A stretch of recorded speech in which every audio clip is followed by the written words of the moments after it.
In It Together SC and the Diabetes Action Council of South Carolina present Wellness Wednesday every Wednesday on Coping with Tre Tailor. Coping.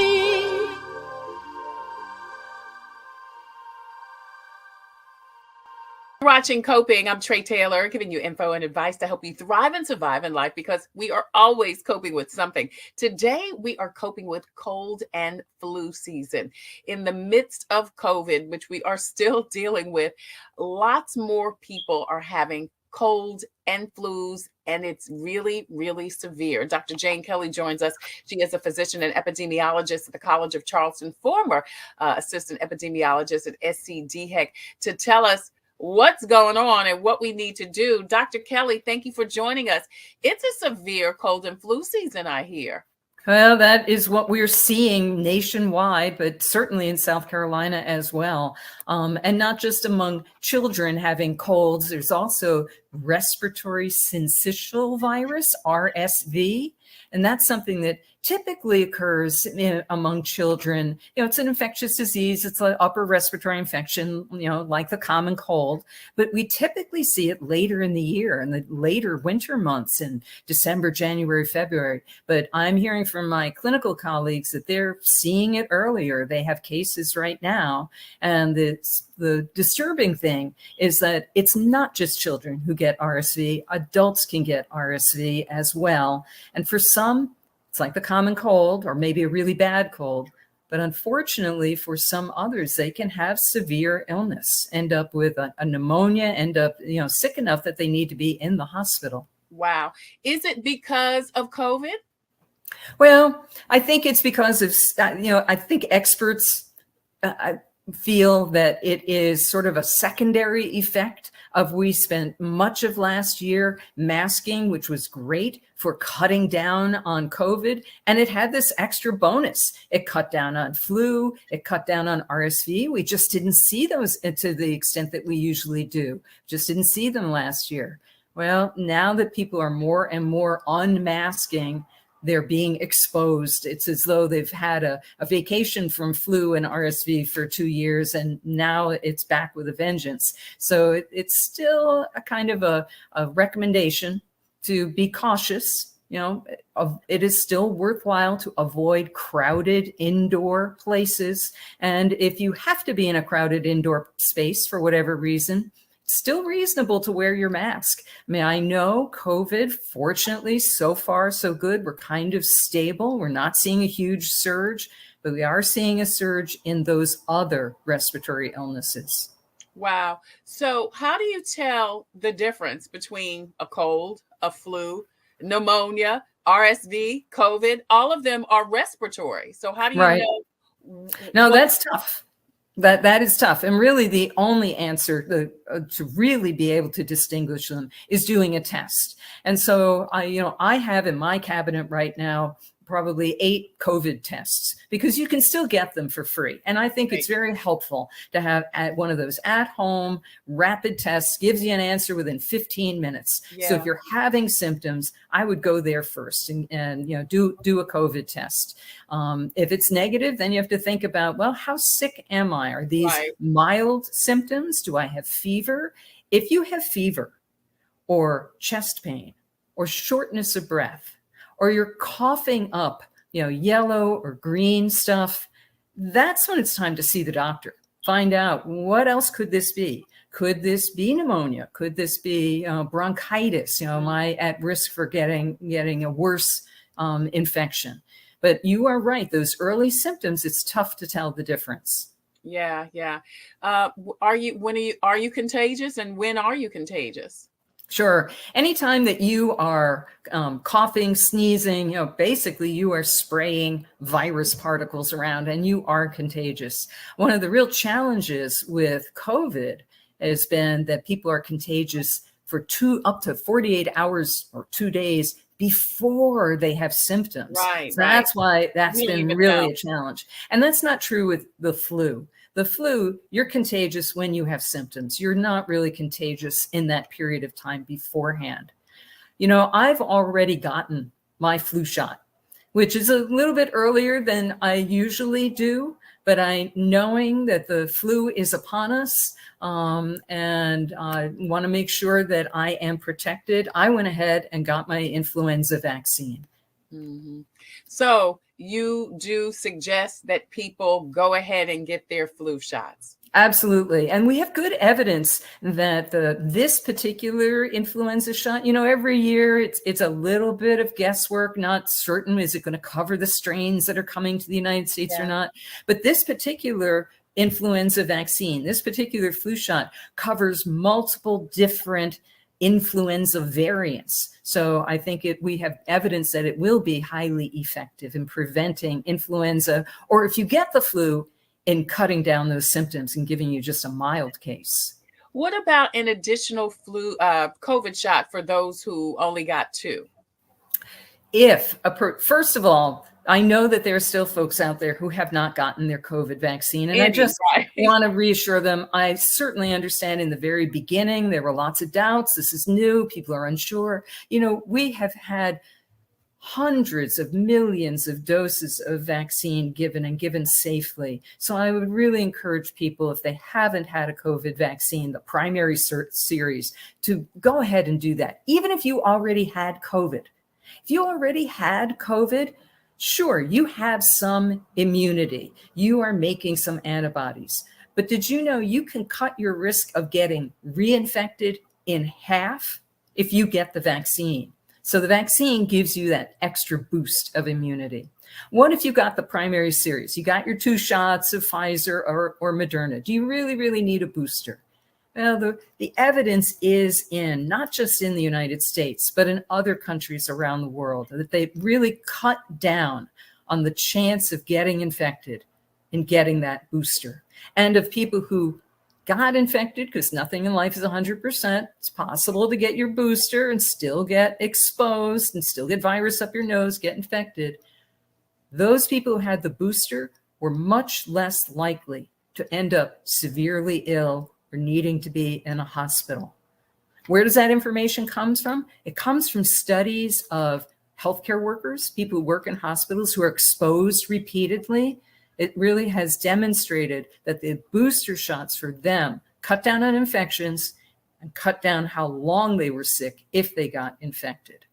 Dr. Jane Kelly joins us. She is a physician and epidemiologist. We're talking about cold and flu season in the midst of COVID, which, by the way, is still a thing. You mentioned, Dr. Kelly, making sure that people get their COVID booster shot. So those who got Pfizer and Moderna, they got one. They should have gotten another one. And you're suggesting, strongly suggesting, they get a third. Those who got J&J got one, should have gotten a booster, and then you're suggesting those people get their third also. Yes. Now, I know there's some confusion with the number of boosters, and that there are some individuals who have already gotten as many as 5 boosters. Wow. But that not 5 boosters, 5 total shots. Okay. The 2 primary ones, and 3 boosters. People who are immunocompromised, and that may be people on cancer medication or on steroid medication for autoimmune conditions. But even just being older, over age 50, your immune system is not as robust. It is not as strong. And it's very important to get that booster to help you through, especially this upcoming winter season. Yeah. Now, the newest booster is what's called a bivalent booster, which means it's the same as the original booster shot for both Pfizer and Moderna, original booster shot, but they've added to it. What they added to it was the exact formula to hit the Omicron subvariants, that B4 and B5 that you hear about, that seem to be taking over, that they're more predominant now. That bivalent booster, that new booster, has that little extra piece of information in there to stimulate your immune system against all of the variants. Awesome. Will your COVID shot and your flu shot help you, build up antibodies or whatever? Will it protect you from not only flu, but colds, all of the upper respiratory stuff that, that's out there right now? There may be some non-specific boosting of your immune system in general. Of course, it's not going to make, precise antibodies to a cold virus or an RSV, but there is some evidence that getting the flu shot and the COVID booster shot will help in a non-specific way, help build your immunity, help build your ability to fight off other infections. I got both my flu shot and my bivalent booster on the same day, just different arms. And for me, yeah, my arms were sore that night, but I took some Tylenol and I did fine. I didn't have any severe side effects. And that's what's been reported, that whatever you might have experienced with a booster in the past, getting this new booster, about the same degree of achiness or not feeling great for a day or two. But I'd much rather trade not feeling great for a day or two and not get COVID. Yeah, yeah. I got my 2 COVID shots. I haven't gotten a booster yet, and I'm waiting for my flu shot to arrive in Columbia, South Carolina, as are the kids. But I'll tell you, last week, and the 4-year-old, she's in daycare, so which means she gets everything coming. And quite by mistake, because I try not to have them in my face, especially not kiss them, but she kissed me goodnight in my face, and I immediately kissed the 6-year-old. Within an hour, my throat started getting scratchy. And then this was last Wednesday. And then by Thursday, I was congested. The 6-year-old was congested. The 4-year-old was fine. And by Friday, I had the worst sinus pressure. Oh. And for me, the sinus pressure, the headache was worse than anything, because I could hardly keep my head up. And because I get migraines, anything could turn into, a migraine. Yeah. So anyway, I say all that to say, I just took a bunch of stuff. I just took some Dayquil, NyQuil, that kind of stuff. I rested Friday. I took the day off Friday, rested, and I did feel better. I'm still a little bit stuffy, a week later, but so much better than I was last Friday. So I said all that to say, what is the treatment for if you're feeling coldy, fluey, body aches, all of that? Is there one thing that's better than another?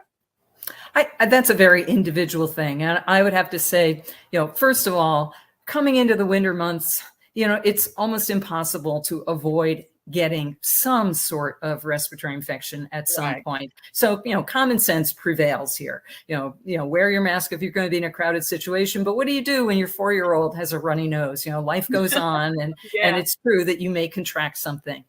The first thing first, though, is to make sure that you don't have serious illness. And when I say serious illness, kids run a fever pretty easily.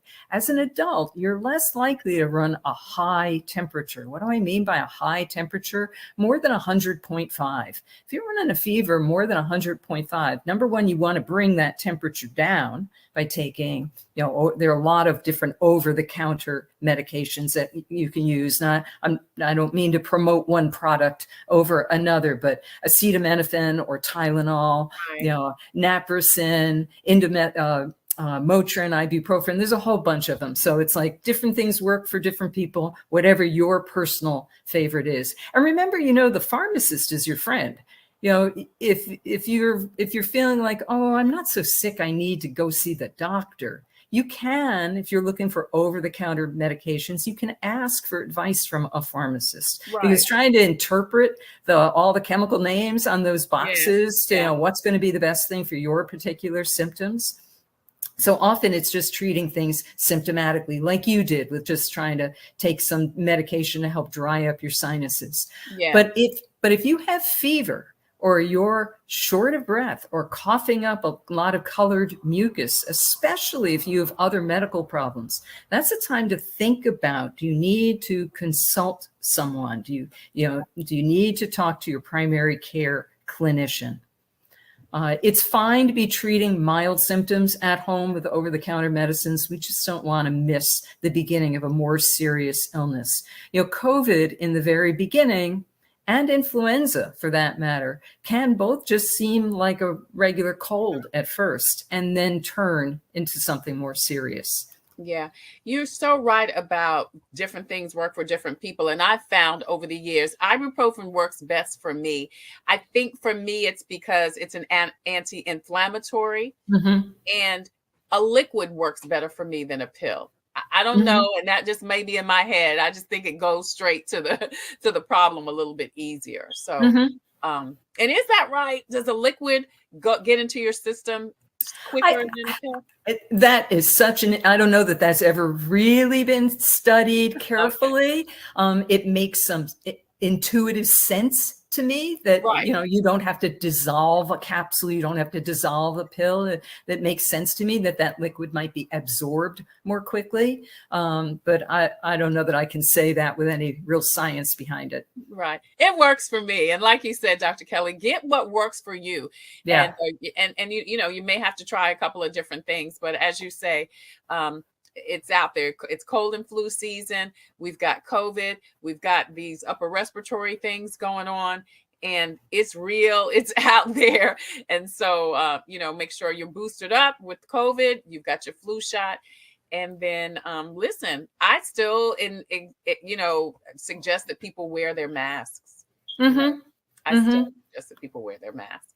I do as well. And I not just recommend it, I do it myself as well. And I guess the other thing to put a plug in for is just healthy lifestyle. Food, it's long been said that food is the best medicine. What did we do before we had vaccines, before we had antibiotics? Who were the healthiest people? The Yeah. people who could eat well. Yeah. And so eating a balanced diet, getting those vegetables in there because they've got, natural vitamins, minerals, things that you need. They help to boost your immune system. Mhm. Getting enough sleep is an important factor. People underestimate how important that factor is in, boosting your immune system, improving your overall health. You're so right. I just want to jump in here because, like I said, last Friday when I took that medicine and I wasn't sleepy, but I said to myself, I am going to go to sleep and just rest my body. Yep. I felt so much better when I woke up. And I'm not a napper. I don't nap, but I needed that sleep. I could tell my body was rejuvenated. Mm-hmm. Well, and it's easy for me to sit here and say, "Oh yeah, get more sleep, get more exercise, eat healthfully." I know these things are a challenge, but to the extent that you can kind of work that into your daily routine, it is important. It's like paying yourself first. How you can take care of your family if you don't take care of yourself first. Absolutely. Absolutely. Dr. Jane Kelly joins us. She is a physician and epidemiologist at the College of Charleston. She's also the former assistant epidemiologist for SCDHEC. She joined us today to talk about cold and flu season. Get you some good tissues and listen, power through it because it's rough out there this year. Thank you, Dr. Jane. We appreciate you as always. Thank you. Hi, I'm Judy Gatson. As a news anchor, wife, and mom, I know how important it is to take care of our health. Part of taking care of our health is knowing if you're at risk of type 2 diabetes. Prediabetes is a serious health condition and puts you at risk for developing type 2 diabetes. It's estimated that more than 1.3 million South Carolinians have it, and up to 90% have no idea. Take a moment to visit inittogethersc.org to take an online test to find out your risk of prediabetes and how to join a diabetes prevention program that takes the guesswork out of losing weight, eating better, and being more active. You can learn new ways to stay healthy and sustain those changes over time. When you join, you'll even get support from a trained lifestyle coach to help you set and achieve realistic goals. Go to inittogethersc.org, brought to you by the Diabetes Action Council of South Carolina. Computers, they're a part of our everyday life. But when they're not working, they're an everyday problem. So call Computers Unique, your everyday solution. 803-351-5821. Is your computer running slow? Won't turn on? Do you need a screen replaced? Or maybe you just need another computer? Well, Computers Unique is your one-stop shop for all your computer needs. They have a wide variety of new and pre-owned PCs, Macs, and tablets. So call Computers Unique, Dutch Square Mall. 803-351-5821. 803-351-5821. Get Together SC and the Diabetes Action Council of South Carolina present Wellness Wednesday every Wednesday here on Coping with COVID. I'm Tre Tailor. Thank you guys so much for joining us today. Don't forget to go over to the Get Together Facebook page and YouTube channel. Hit like and share and follow and subscribe to the YouTube channel and find out about all of the diabetes prevention programs, healthy wellness and food tips for you to have a great quality of life. You deserve it. So go ahead and subscribe to the channel and get to getting, y'all. Get yourself together so that you can have a great quality of life. Listen, as always, we leave you with a inspirational reading. I'm going to do some Jesus calling for you today. This says, trust me in the midst of a messy day. Are you having one of those? Or did you have one yesterday? Your inner calm, your peace in my presence don't need to be shaken by what's going on around you. Though you live in this world, your innermost being is rooted and grounded in eternity. When you start to feel stress, detach yourself from the disturbances around you. Instead of desperately striving to maintain order and control in this world, relax and remember that circumstances cannot touch my peace. This is God talking.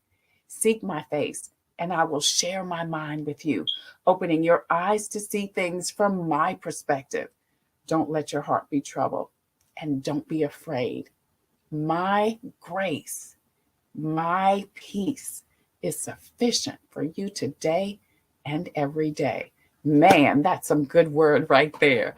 I'm Tre Tailor. Thank you so much for watching Wellness Wednesday from In It Together SC and the Diabetes Action Council. Until the next time, I wish you peace and abundant blessings. Take care. God bless. Stay well. And don't forget to wear your mask. You still need to do that, especially when you're out and about, over your nose and under your chin. We'll see you soon.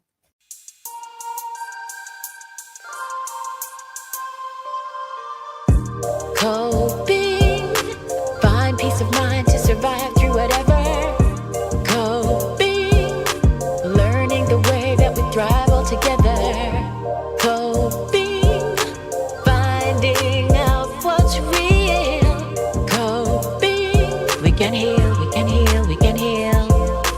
Coping with stress, coping with strife, bringing hope for success, for improving our life. Coping beyond hoping to do more than survive. Ways to live a healthy life. Coping and promoting, learning what you can do. 6 ways to a better you.